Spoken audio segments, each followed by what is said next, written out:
You're listening to For Today, a news program with a different perspective.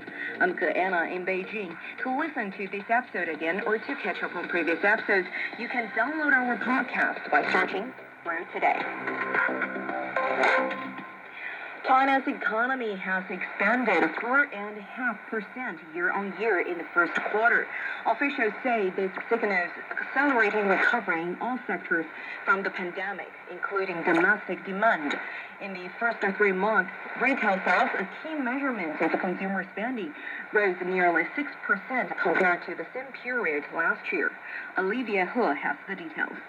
In the first quarter, retail sales grew by 5.8%, while inflation remained more or less steady. The total value of the services industry rose 5.4% on a yearly basis. Hotels and restaurants saw faster than expected recovery as China eased COVID-19 controls. Imports and exports of goods rose 4.8% on a yearly basis. During the first quarter, industrial added value increased by 3% on a yearly basis.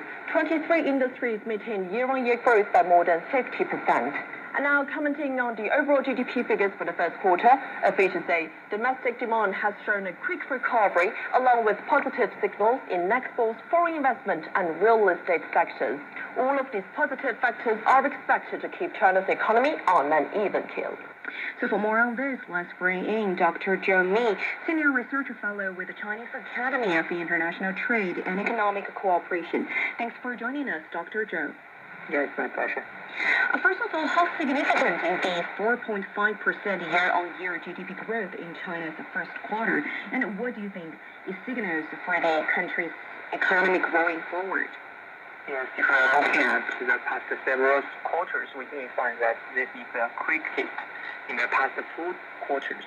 So I think that is a kind of data we can see that from the time series, China is recovering very quickly. I mean, that is not only based on the comparison between last year, but if you are trying to do some more comparisons, like for the change between the quarters, like from this quarter compared with the last quarter, this is the highest in the past several years, except for the third quarter of last year. So when we're talking about that data, I do believe that China has recovered much quicker. And it is even more significant if we are trying to look at, the first month, the January, we are facing by some change about the policies, and that is one of the most difficult times for China. And also that we are facing the different, the seasonal factor, like the Spring Festival. So normally, the first quarter of the 1 year is not so good. So I think it's a pretty good result. We can expect a more resilient recovery in the coming quarters.